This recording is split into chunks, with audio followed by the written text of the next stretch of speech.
Welcome to What Juices You, where we explore what energizes leaders and how that energy fuels performance, connection, and growth. I'm Brady Wilson from Juice Inc. In each episode, I sit down with leaders and we talk about what fuels them, what sustains them, and the lessons they've learned that can be helpful for all of us. Today, I am super excited to have Ryan Shantz, who co-created an app that opened up a world of possibilities, not just for himself, but several of his fellow leaders at an organization in Calgary called the Epic Group of Companies. We'll get into that a little bit more. Ryan, welcome. Brady, it's great to be here. Thanks so much for having me. You're so welcome. I'm going to start with the same question that I repeatedly ask every leader, which is, what juices you? And for you, I want to put a finer point on it, which is, what juices you when you're 47 and you've already, I'm going to say, made it. Now, that might be uncomfortable language for you, but you've achieved something that few of us have achieved, and you've secured your financial future in a way that a lot of people at 47 probably would have a hard time imagining. So once you've achieved something very amazing, and money's not kind of on the top of your mind, what is it that juices you now, Ryan? So you take it. Okay, well, I appreciate that. It sounds a little funny to hear some of those things because it's not necessarily how you look at yourself in life, but I totally get it. You know what? It's interesting. And over the last year or so here, I've had a lot of time to reflect on some of these things. And so there's lots of interesting things around happiness that I've been thinking about and contemplating and listening to podcasts on and stuff like that, and purpose and some of these other things. But this whole thing of what juices me, you know what? There was actually a very specific conversation that I recall where I was finally able to define it, or that I was able to articulate it. It was a conversation I had with my wife. Yep. This was probably about 5 years ago, right when we were in the middle of this roofing technology that we had built. And I'd just been down at this big roofing conference in the US, and I came back and my wife said, "So, how was it?" And I said, "Oh man, it was fantastic." She was like, "Really? A roofing conference? You got to explain that one to me. I don't understand." Right. And so it took me a couple of moments to think about it. But when I was able to articulate it, basically, there's these three things that are really at the core of who I am, that I was able to recognize then. And the week was just full of these three things.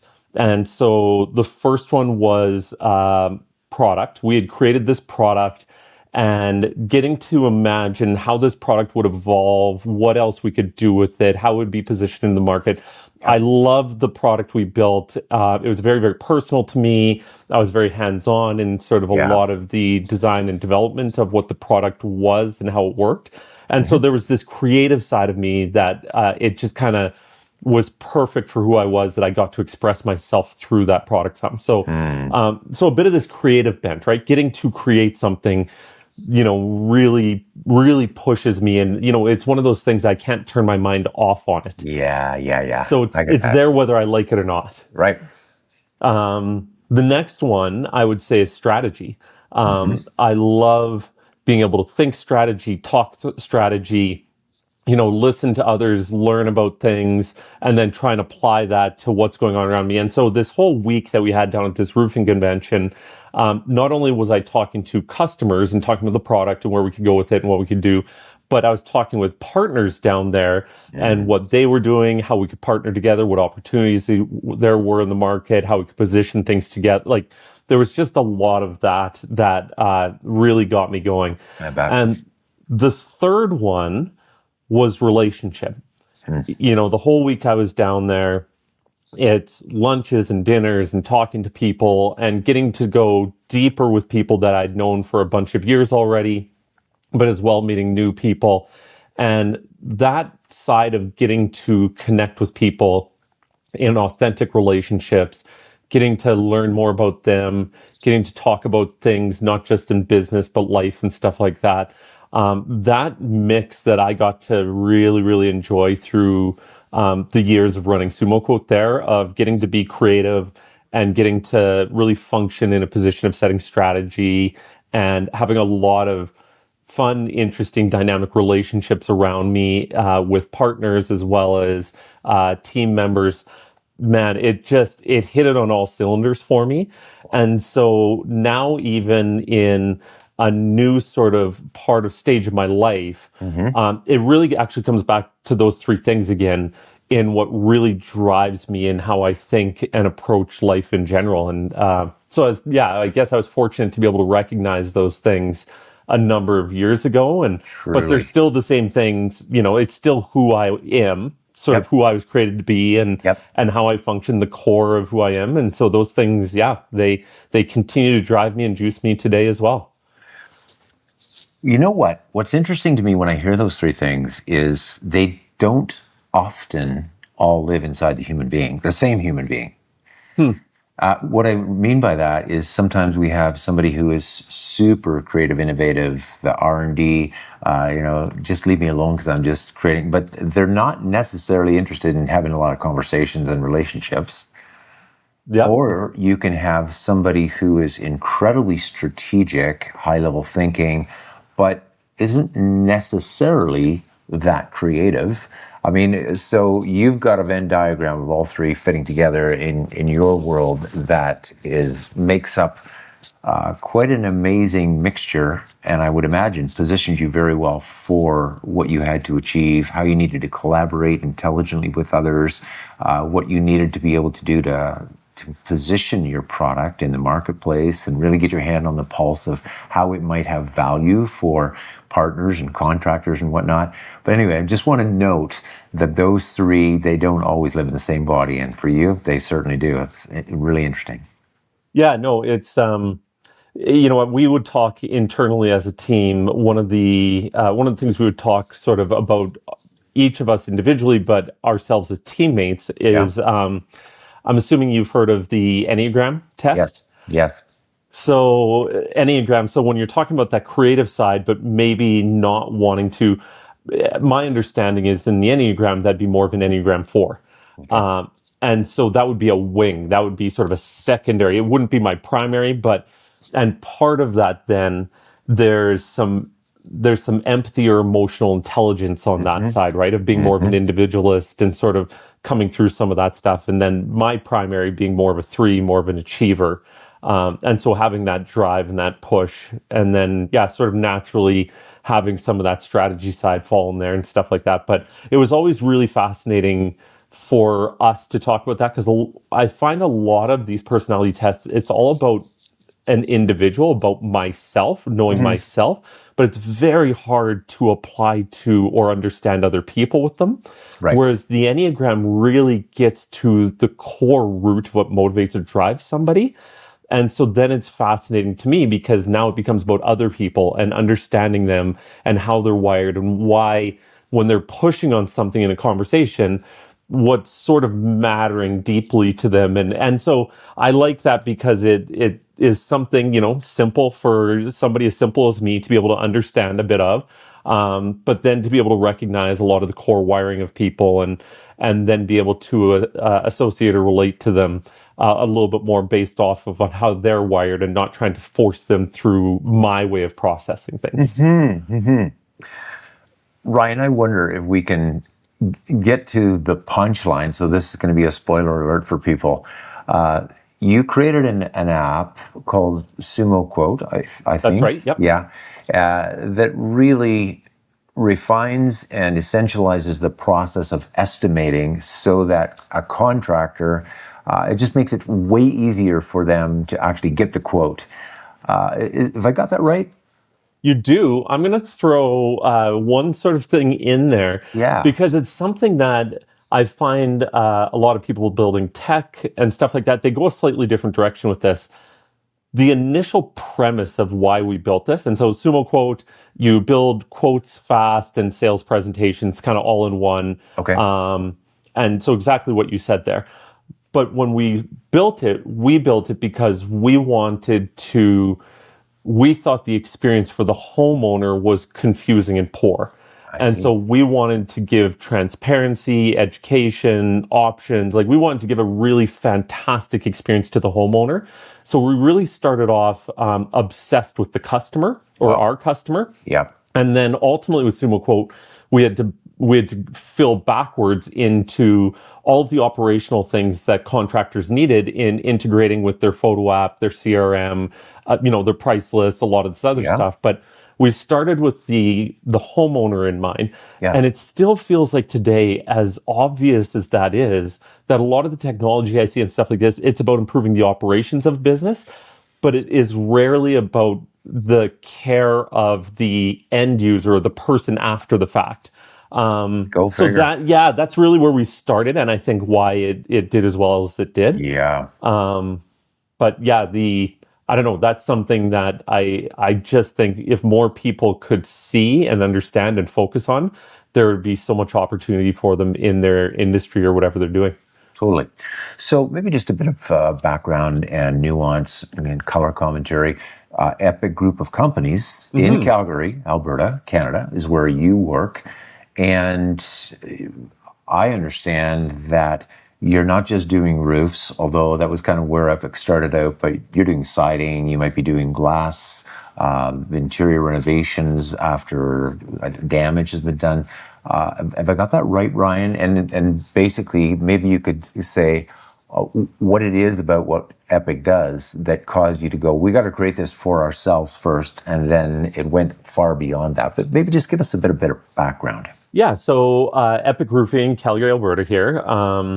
It was started by Merlin Bartel, I think almost 25 years ago, 24 years ago maybe. Yep. And Merlin was fantastic. I believe, you've had Merlin on the podcast? Yeah, he came on the show. Yep. Oh man, so fantastic individual. Yep. Merlin has been so good over the years at gathering friends and partners and inviting them along the journey. That's one of his just like superpowers in life. Right. And so, the group of companies, we've got really at its core, residential roofing companies, commercial roofing company, and a restoration company. So, yeah, interior and exterior, we can sort of handle. And so as a partner, I was running sales for the residential division. And so it was this mindset of, okay, we got to compete against everybody out there. How do we show the homeowner that we can give them a better experience? Yeah. But at this really critical point of when they're deciding on who to go with, i.e., the quote and the sale. And so that's where this concept of, well, how do we help the home? Like, what is a homeowner going to evaluate in making that decision? Right. How do we become just excellent at those things so the homeowner can see that difference, right? And, I often would joke, contractors, we kind of all look the same, sound the same, most days even smell the same. Yep. How do you even tell us apart, right? Sure. And so that quote, actually, we found really significant results in the homeowner being able to see something different, i.e. something more professional, something that they wanted to put their trust into, as opposed to just somebody showing up in a truck and handing them a piece of paper with a number. So yeah, that was kind of where we started with all of that. And then we've got a very entrepreneurial group. So then the group, as we started talking on it and digging into it, we saw the opportunity for SumoQuote to really be built out. It's a terrifying experience when you're a homeowner. And yeah, I don't know you from this other crew or that other crew. And it's my roof, by the way. So yeah, it can be a paralyzing experience. So any kind of signals that can help me make a good decision, that can cause me to have a sense of confidence and comfort. And the app, it sounds like, would be one of those very, very significant signals. That's exactly it. Yep. So, and we had a great time building it and running that for a bunch of years. So a few of you start out, and if I remember correctly from Merlin, there was a point where you had up to 30 developers working on this thing. Do I have that right? So it wasn't 30 developers, but it was over 30 employees. Okay. And yeah, and it was, in sales and marketing and then, on the more technical side, product managers, design, development, QA testing, all of that stuff. So yeah, we had a full team built out. Wow. So it's not like there was probably people lined up to loan you that money, and I would imagine Epic Group of companies just had to bootstrap that. And it's like we see the promise, we see the possibility here. We're going to probably dig in fairly deep, I would imagine, without any guarantee that it's ever going to do anything more than serve us and help us potentially get more business more quickly. Is that true? That's all true. Yeah, we were pretty scrappy to start, so we had to kind of figure out ways to go about it because we didn't raise capital to get going. Mm-hmm. And ultimately, Ryan, if I remember again correctly, that you were able to sell it to a U.S. great big, I don't know if it's a roofing company or what, but they ended up buying that up, but you still get to use it at Epic Company. Is that? Epic is still using it, yeah. So we sold it to a company in Utah called JobNimbus.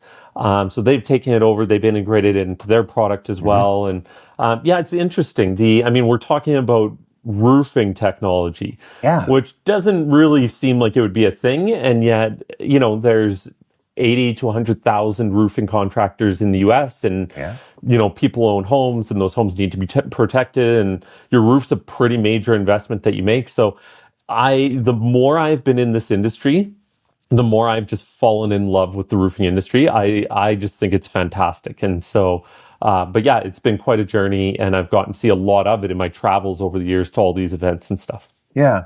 So Ryan, I want you to disabuse me of a very neophyte view of the app, because I haven't seen the app, but when I think about estimating for a roof, I think, okay, I got length by width on each side, and I got a few gables and that kind of thing, and I know what material we're going to be using. There's going to be some underlay, there's going to be some trim around, and etc. I factor in the labor and whatnot.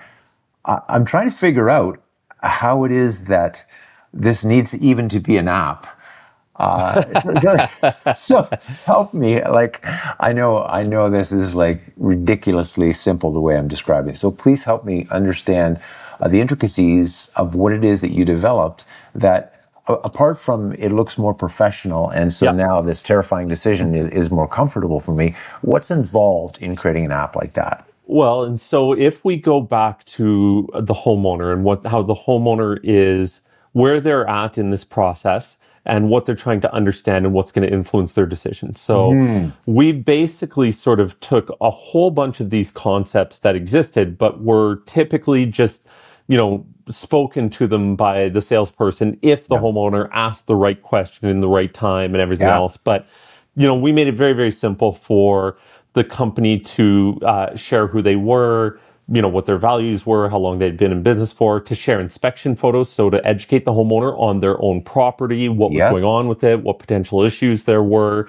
to give them product options. Maybe you want a package like this, maybe you want a package like this, maybe you're thinking about these upgrades because you're going to be in your house for 30 years. Maybe you want something a little more bare bones because you're going to be in house for 2 more years. How do we make it simple for you to sign? How do we make it simple for you to understand the terms and conditions of it, or what's included in it or not? How do we and so it was just, how do we make this very, very fast and easy for a contractor to produce that answers the bulk of all the homeowners' questions and gives them way more value at this really strategic point in time than anybody else is giving them? Yes. When we work with organizations, Ryan, we're trying to just upload a very simple operating system, how to do conversation. The first part of it is connect on what matters most.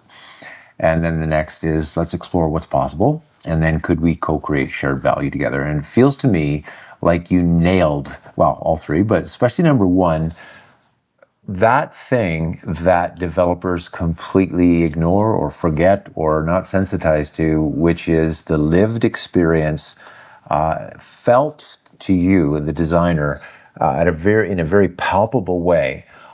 This is how the homeowner sees it through their eyes. This is their reality. These are their fears. These are their greatest challenges. You got your hand on the pulse of that so deeply that it informed every decision you made. Well, and it's interesting because as you were listing off those three things, it immediately made me think about the team that we had at SumoQuote. Yeah. Because holy smokes, what what a special team that we had of individuals that we had there. I mean, the business was sold over a year and a half ago. It's coming up 2 years now. But yesterday morning, I had breakfast with one of the individuals from our team. And then I had lunch with 5 others. And then this morning, another individual texted me about something. And the words that people from the team keep coming back with are, what a special, like, how special was that? How special was that for us together in these things? And so I've thought about that. And it was, we very quickly knew there was only one individual I think we let go.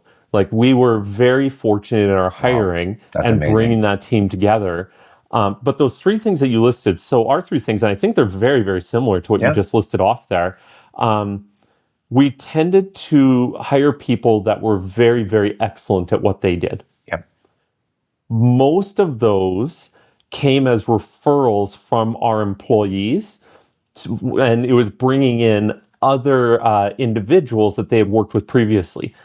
And so they knew they were going to be excellent, and they wanted to work with other people that were excellent, but also people that they got along with.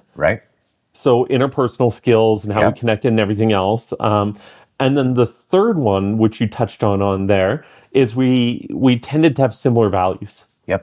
And those similar values tended to be sort of simply, around integrity, working hard. One of our shared values as a group was grace.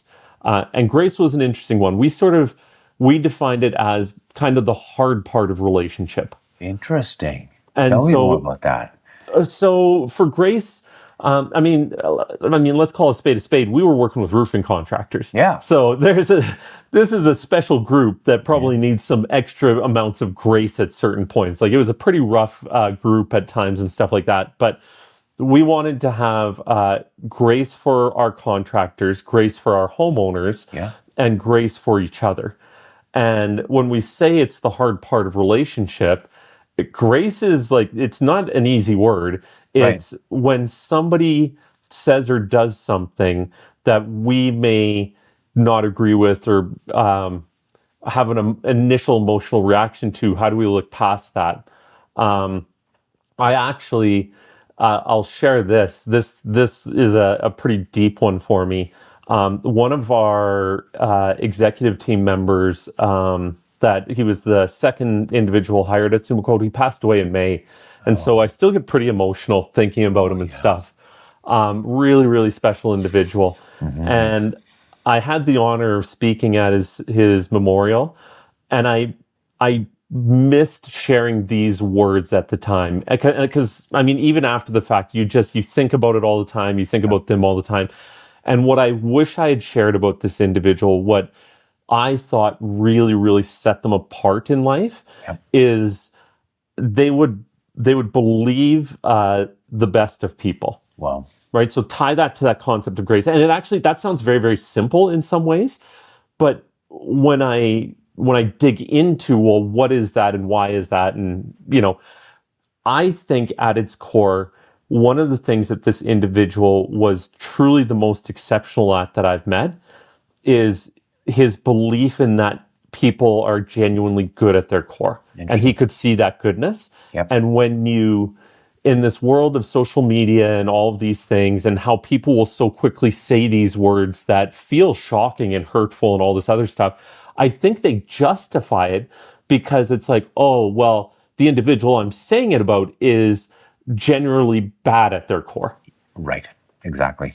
Right? There's this root belief that it's okay because they're bad at their core. Whereas this individual, he was such an example, and it was so powerful how he lived in believing the best in others, which I think is really I believe that you are good at your core. So even if you've hurt or offended me, he could extend grace so easily because he truly saw somebody else as good at their core. And then the badness that came out of them was due to, ABC or XYZ, whatever it was, sort of thing, right? But some really powerful stuff in and around there that's affected me quite a bit. That's a big value. I can imagine that there will be some listeners who have I'm going to just say some maybe religious baggage, things that happened that were not that savory, and there were some maybe distasteful for some people.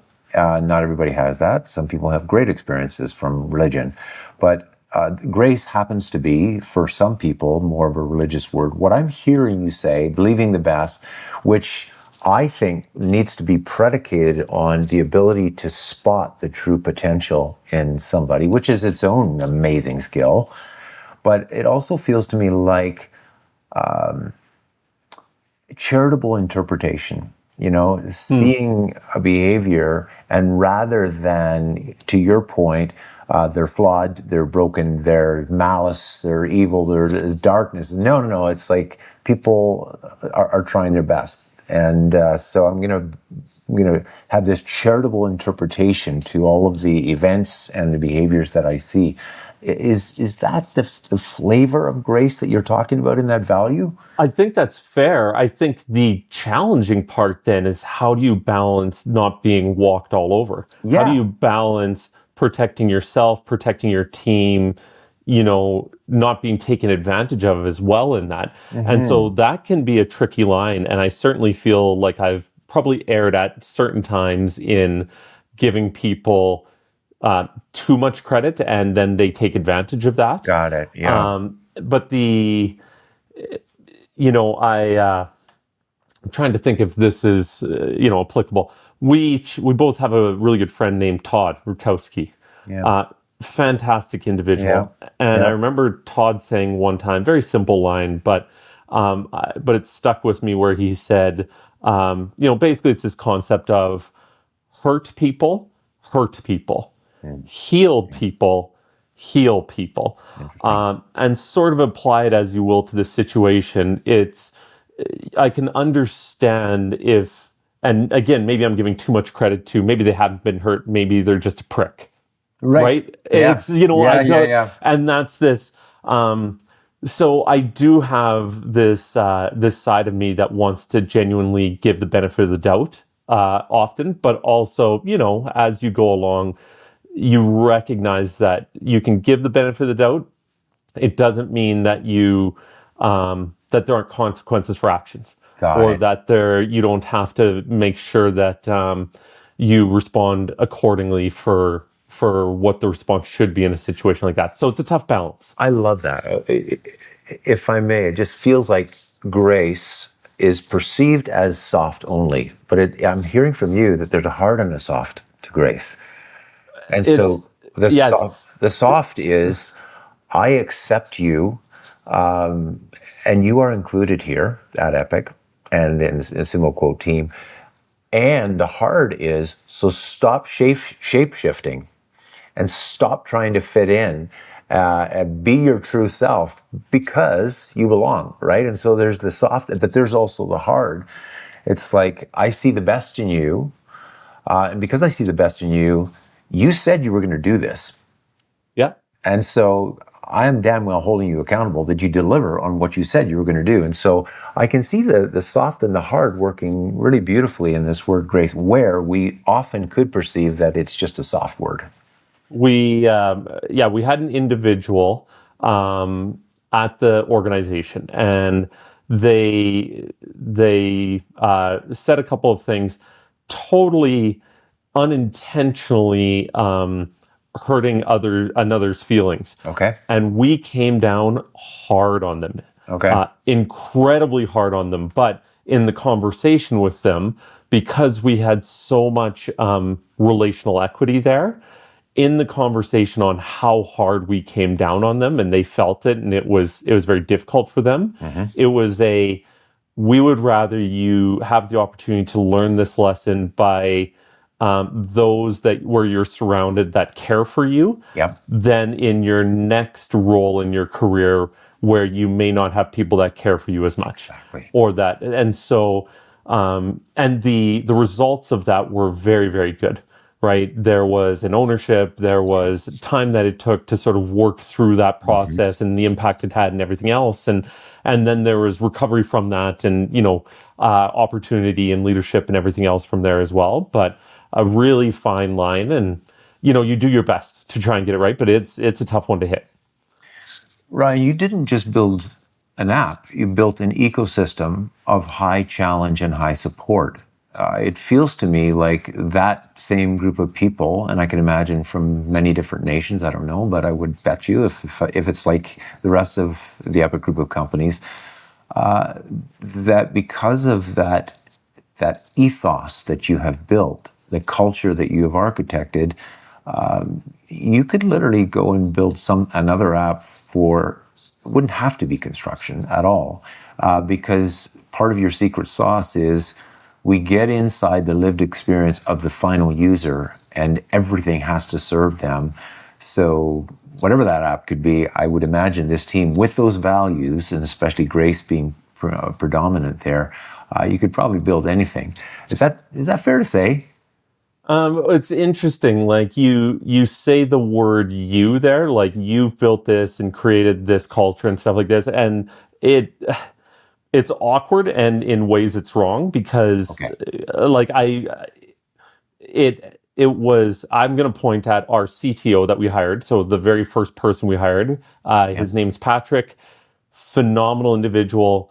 I would partner with him in a second. Yeah. Any day of the week. Like, just he was so strong on all of these things and the culture that he helped set with us as well. And then as we continued to hire from there, the people ended up setting that culture. And I mean, it's a lived culture. It's not an aspirational culture. Right. And Right. so I don't want to take too much credit here where you're calling me out on that.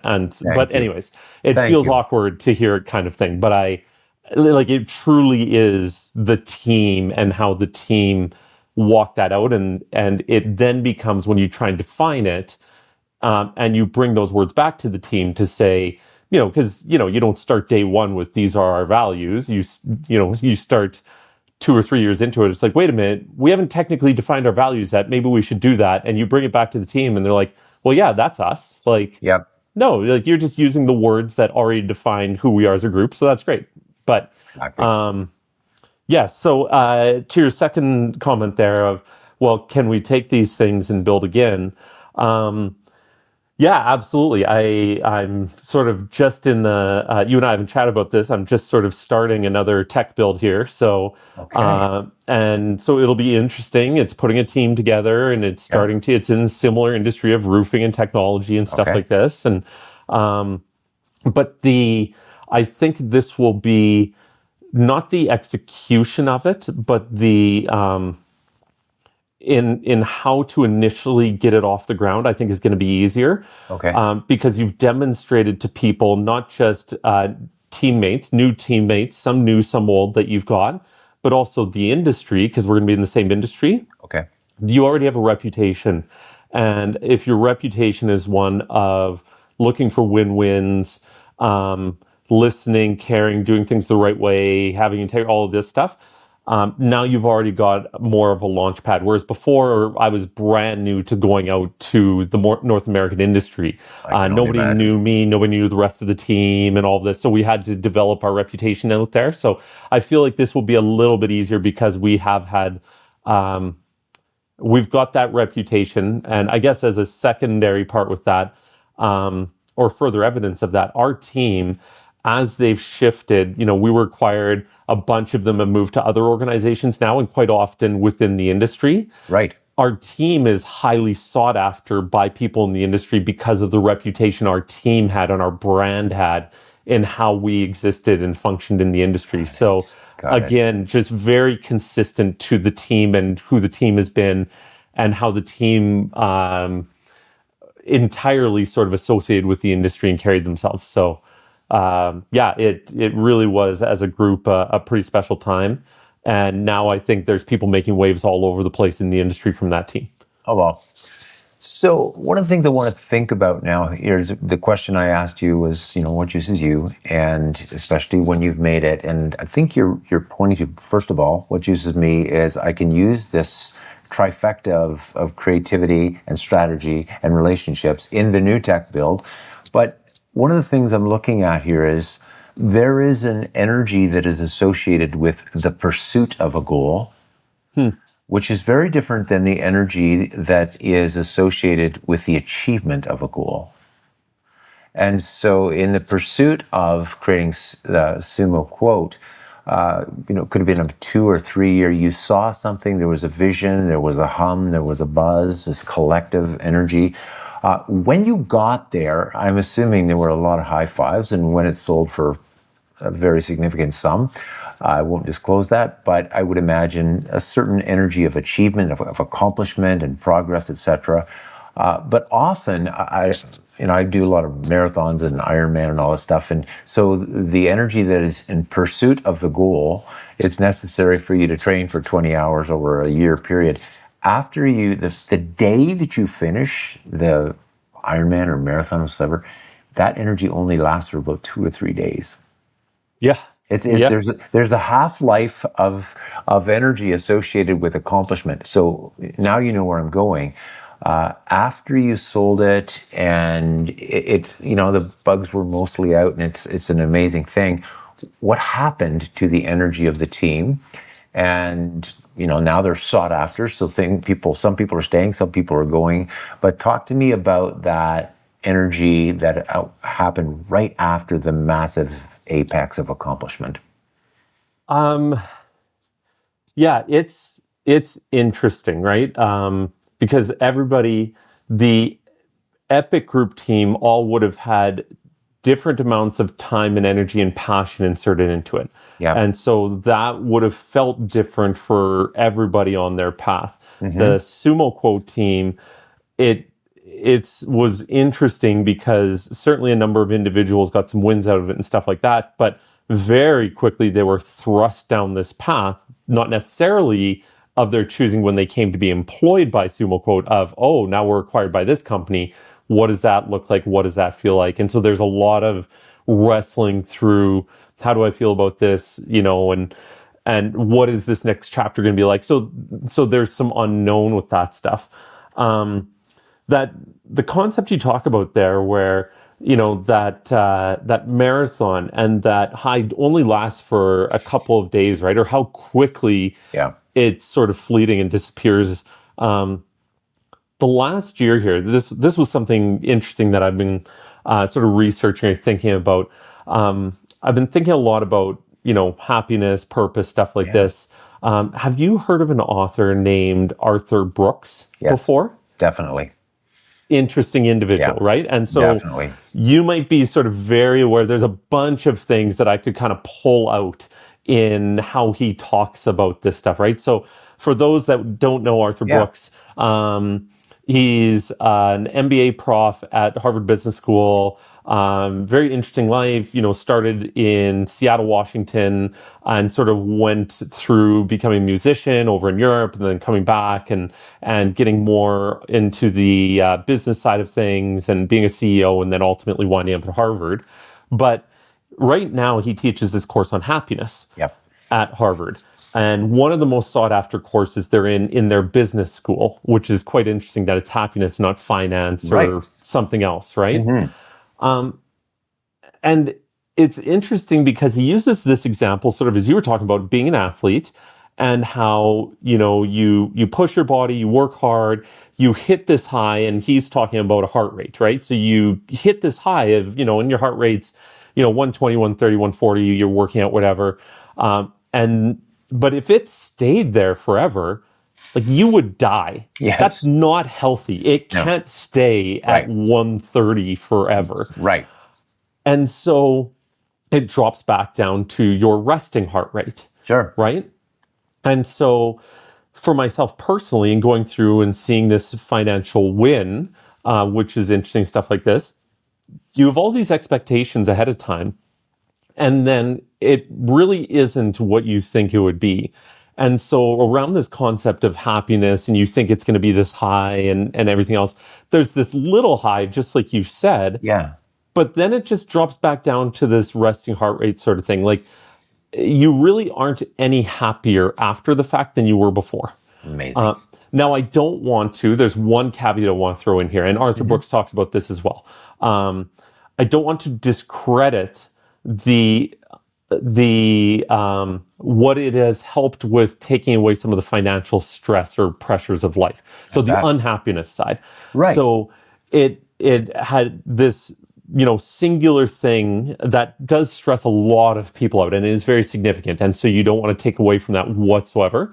So it does help alleviate a lot of that stress around finances. But it's not like I'm walking around 15% happier than I was previously. No, I can imagine. It's really, life feels very much the same afterwards as it did before. I loved my job before. I love, my family and my life, and this new startup that I'm working on now afterwards.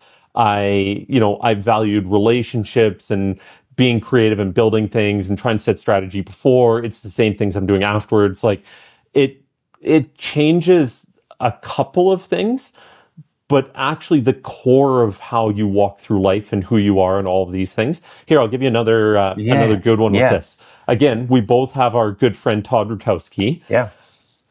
When we were launching SumoQuote, and I swear this was like week 1, Todd walks into my office, closes the door as Todd does, sits down and looks at me, and he says, "So, this SumoQuote thing fails. You going to be okay?"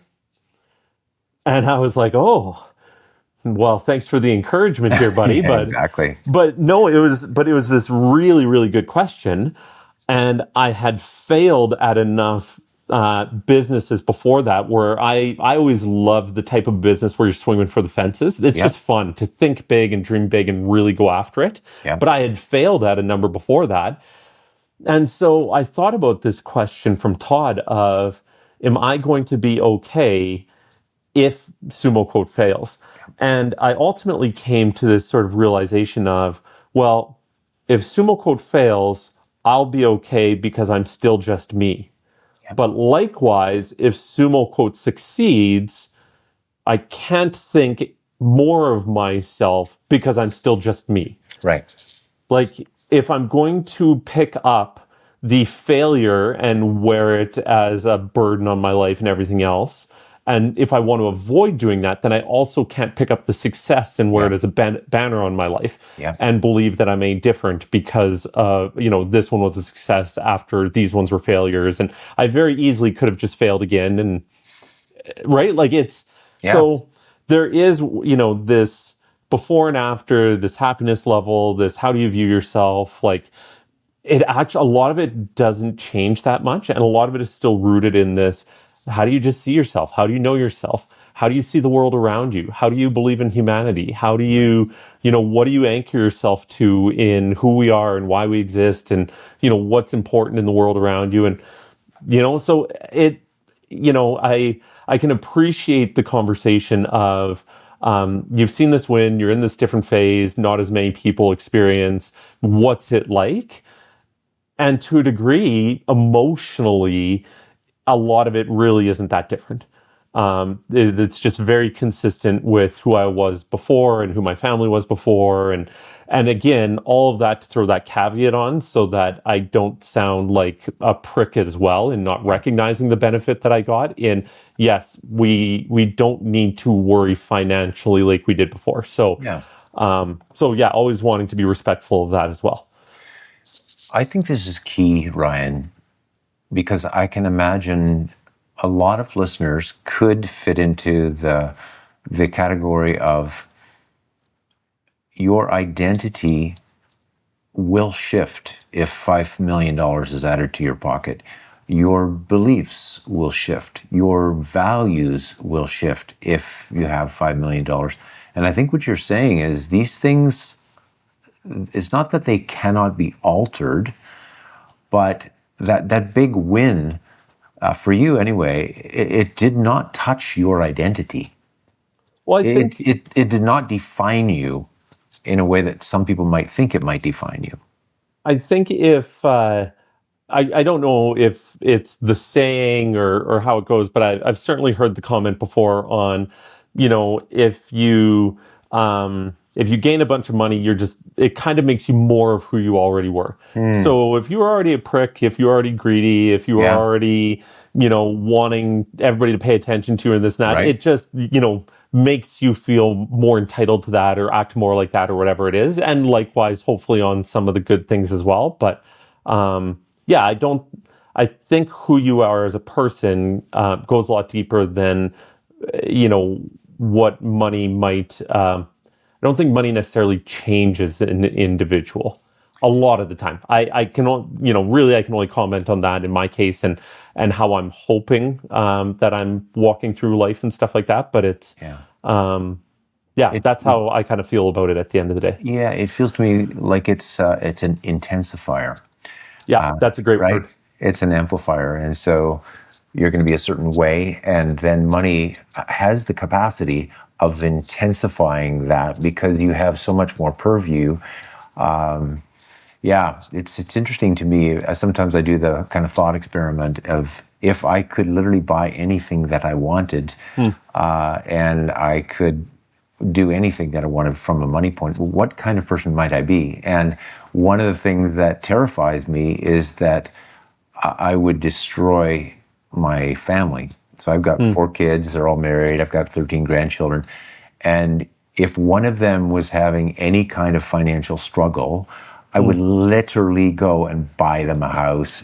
And I would be thinking I'm just doing them the most one. I would be destroying people's lives because I am swooping in to fix things that they're actually meant to grind through themselves and go through the suffering. And so it's just interesting that that urge to fix would be intensified if I had that much money. Yeah, it's again, Arthur Brooks talks about this, and I'm not gonna nail all of these, but he talks about the different things you can do with money, right? And one is to buy things, one is to buy experiences, one is to buy back your time, one is to give, and one is to save, right? Those are the 5 things. Interesting. And he says the one across the board, scientifically data proven, that will give you the least happiness in life is buying things. Interesting. So buying memories is number 1, right? And then going through the others from there. But yeah, those are, I totally agree with you. Like the buying of things, it is proven does not make you happy at the end of the day. Yeah. So you've got another tech build. That's got to be probably equally as exciting, maybe not, but you've got these 3 things that fuel you. They're not going away. So in terms of what juices you, in one sense, it's somewhat immutable. That's not changing either, just like your identity, your values, your beliefs, and a lot of those other things. Your energy didn't go away at the close of this thing, I'm hearing. And in fact, it may be just now this next generation, it may be a little bit more finely articulated or maybe a bit more nuanced. Is that true, Ryan? You know what? It was interesting. After, SumoQuote was acquired. I spent 6 months with the new company, helping transition the team and the product and all this stuff. And then I wrapped up with them. So I left, and that was May last year. So we're talking, 15 months ago sort of thing. And we had bought a different house at that time, but 25 years old, needed a good renovation before we moved in so that we didn't need to live through the renovation. Right. Which we had done previously as well. I was told we would never do that again, ever. So, so I, we got this place, and I could have afforded to hire a project manager on it just to handle everything, get it taken care of. But of course, I jumped in there and project managed things, and in between trades, when the next trade is coming in, they're saying, "Well, I need this, this, and this done." I'm like, well, that's not the responsibility of the trade before you. I guess I'm doing that, right? And, And I did lots of the demo, and putting on baseboards and patching, replacing subfloor, and all of this stuff, right? And I would joke with my wife, "Oh man, I had my body perfectly tuned to sitting in front of a computer 10 hours a day. I'm just wrecking it with all this like manual labor stuff here again." But it was fantastic at that time because it satisfied that creative itch of mine of being able to, now I was physically helping create something and craft something as opposed to creating a web product, a technology product before that, right? And so you can still find these same take the concept, apply it to something else, and having these 5 months to gut this house and rebuild it all and be involved with that stuff, I loved it. It was fantastic. I've spent a lot of time connecting with various NGOs and thinking about, well, do I take these 3 things that I really love and do I just apply them in helping or working with some of these not-for-profits out there that I really love? Right. And in spending time with them, I've kind of come to the idea at the end of the day of like, nope, I'm like, it feels so bureaucratic and so slow. Yeah. And at the end of the day, building another business, which is where I've ultimately landed here again, Okay. it's not necessarily for the money or the win, but I love keeping score. I was a varsity athlete in university. I used to run some 10K races and stuff like that. I always just, I still coach my boys' sports and stuff like that. And there's nothing wrong with that. I innately find it fun to keep score. And there's other ways that I can be involved with helping create good in the world by helping release or empower other people to do that stuff as well. And so part of me kind of wrestled a little bit with this guilt of, well, shouldn't I be doing it myself more so, aside from some of these little things that I do, and it's funny, some of these internal wrestles of, well, why am I doing that and what matters and is that okay? And so, ultimately, I'm heading back into business again and doing another one of these. But it's fun. This is the thing that is really enjoyable. And I think how I'm wired and I get up in the morning and my brain won't shut off on it. And so I keep pushing with it. Yeah. There's no lack of what juices you, that's for sure. This may be too personal a question. You tell me if it is, but so I'm not looking for your personal purpose. That could be different than what it is that you want to do in the work world, but you could speak to either. Ryan, if I was to just ask you, what is your purpose? Why are you here on this planet? Oh man, it's not too personal of a question. I don't know if I've been able to define that. Yeah. I heard somebody else's that I really respect, and theirs was to transform themselves, to help transform the people around them, and to use business to transform the world. Interesting. And I liked the sounds of that. And yet I'm like, well, but I value family and I value doing good and I value, I don't know. I haven't been able to define that yet. I've certainly thought about that some, but I don't know if I've fully been able to actually nail sort of a purpose statement of who I am, but it would sort of be in and around these things of how do I care for and encourage others around me and, help them. The reason I'm connecting with all these teammates yesterday and today and getting phone calls on this stuff a lot. Like, I want to do that stuff because I want to encourage people. I want to, if there's anything that I can help them with, help them.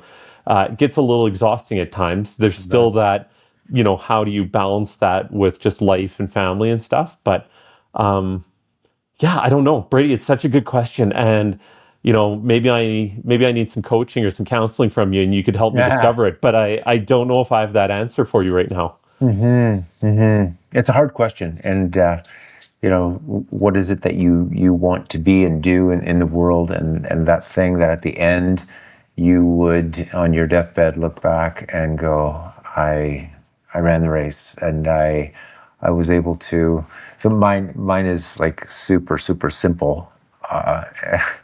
And it's just, so I've got a granddaughter who's 18, I've got a grandson who's 18 months, and everybody in between, 13 of them.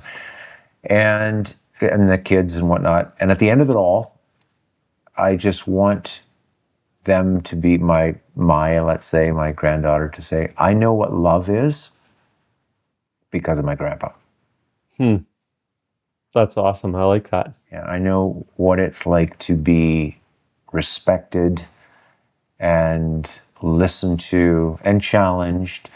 But for somebody who really, really believed in me, it's not that it wasn't my mom and dad. She would say that as well. I know, but I know it because of my grandpa. And so for my employees to say that, for my customers to say that, That matters to me. That is, I just want to know at the end of it all that I was a loving person in a world where love is not always as evident as it should be. So that's mine. But yeah, I was just really interested in, with the level of reflection that you seem to be given to. It's not going to be long before you'll be really clear on your purpose. I'm sure you don't need me for that.